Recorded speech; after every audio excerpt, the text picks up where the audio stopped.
بسم الله الرحمن الرحيم. اللهم صل على محمد وآل محمد. أهلا وسهلا بكم أعزائنا متابعين قناة بحرين ميكس.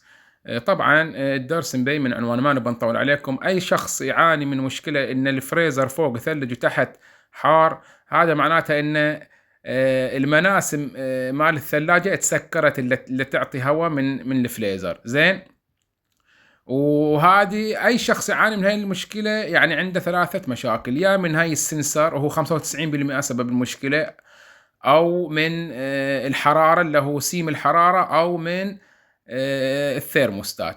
طبعا هاي المشكلة هي اللي أنا بخليها هي 95% من الثلاجات سبب خرابهم هذا السنسر. زين، الحين بيجيكم في الفيديو هذا السنسر شنو مشكلته. يصير داخله ماي، يتسرب داخله ماي. زين، ويخترب وما يعطي إشارة حق السيم اللي يدوب الثلج اللي يعطيه، فمن كذي تتسكر مناسم الثلاجة وما ينزل هواء تحت، تصير حارة من تحت. شوفوا هذا السنسر مثل ما تلاحظون.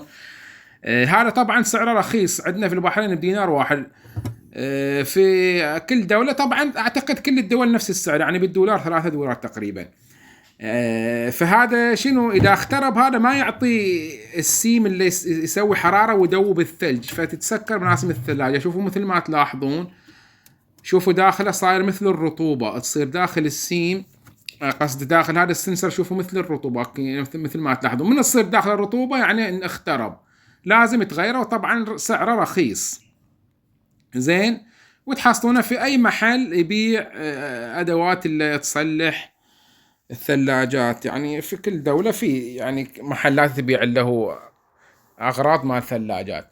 وهذا هو السبب الرئيسي. إذا شفت ثلاجتك من فوق الفريزر شغال، أحسن ما يكون بارد وتحت حار، هذا هو السبب. فلو لا سمح الله ما كان هذا السبب، تروح للمشكلة الثانية إلا وهي السيم اللي تبع الحرارة اللي يذوب الثلج.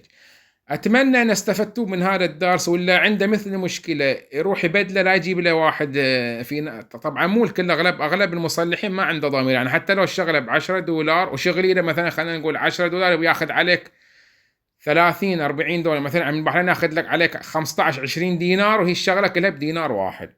فأتمنى أنكم استفدتوا من هذا الدرس، وأي شخص يحل المشكلة يكتب لنا في التعليقات. وأتمنى أنكم استفدتوا من هذا الدرس، ولا تنسون الاشتراك في القناة إن شاء الله لشروحات جديدة إن شاء الله الكل راح يستفيد منها مستقبلا. شكرا لمتابعتكم معنا، ومع ألف سلامة.